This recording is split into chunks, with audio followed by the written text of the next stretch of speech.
India says two of the three militants who attacked tourists and killed 26 men in Kashmir.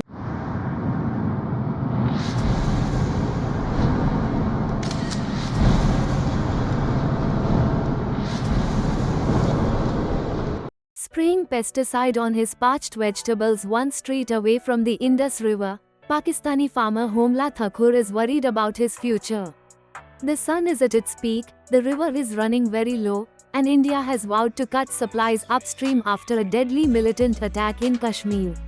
If they stop water, all of this will turn into the Thar Desert, the whole country, said Thakur, 40, before heading back to the river to refill the tank for the spray gun. We'll die of hunger. His nearly 5-acre, 2-hectare, farm is located in the Latifabad area of the southeastern province of Sindh, from where the Indus flows into the Arabian Sea after originating in Tibet and snaking through India. Thakur's fears were echoed by more than 15 Pakistani farmers and several other experts, especially as rain has been scanty in recent years.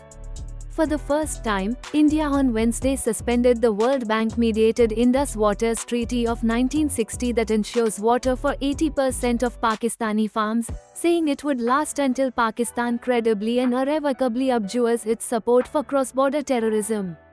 India says two of the three militants who attacked tourists and killed 26 men in Kashmir were from Pakistan.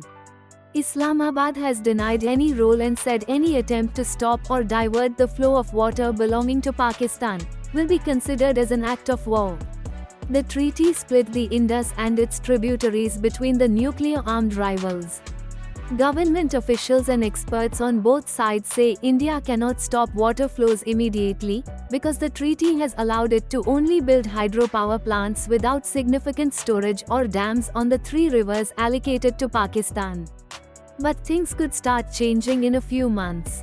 We will ensure no drop of the Indus River's water reaches Pakistan, India's Water Resources Minister, Chandrakant Raghunath Patil, said on X. He did not respond to questions about the fears in Pakistan. Two Indian government officials, who declined to be identified discussing a sensitive subject, said the country could within months start diverting the water for its own farms using canals while planning hydroelectric dams that could take 4 to 7 years to finish.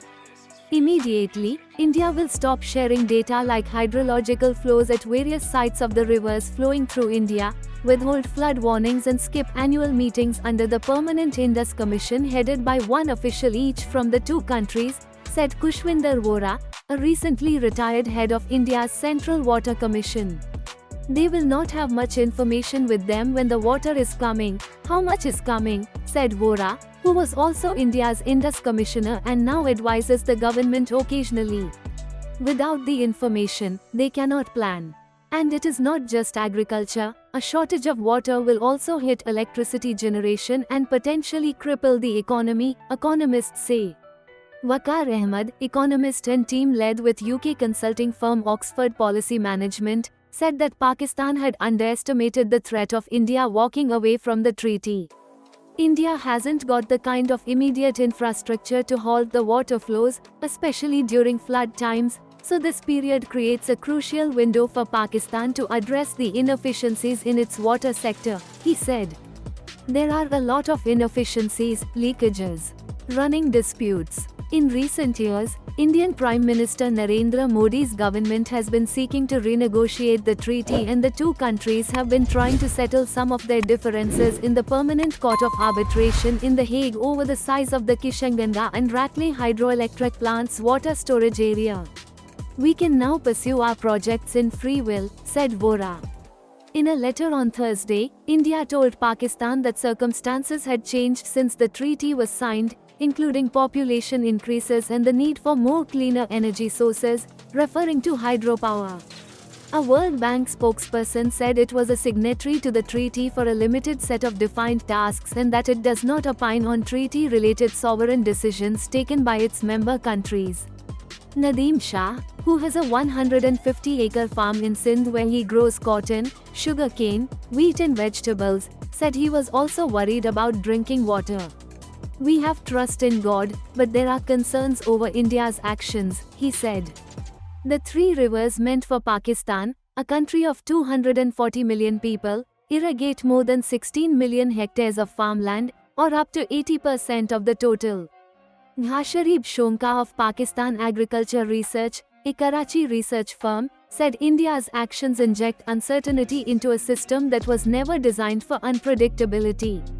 At this moment, we don an ACIRC, and Euro, and trade, tea have a substitute, he said. The rivers governed by the treaty support not just crops, but cities, power generation, and millions of livelihoods. The treaty remained largely unscathed even when India and Pakistan fought 4 wars since separating in 1947, but the suspension sets a dangerous precedent, Pakistani politicians said. We are already locked into generations of conflict, and by exiting the Indus Water Treaty, I believe we are locking future generations into a brand new context of conflict, said Bilawal Bhutto Zardari, Pakistan's former foreign minister. That must not happen.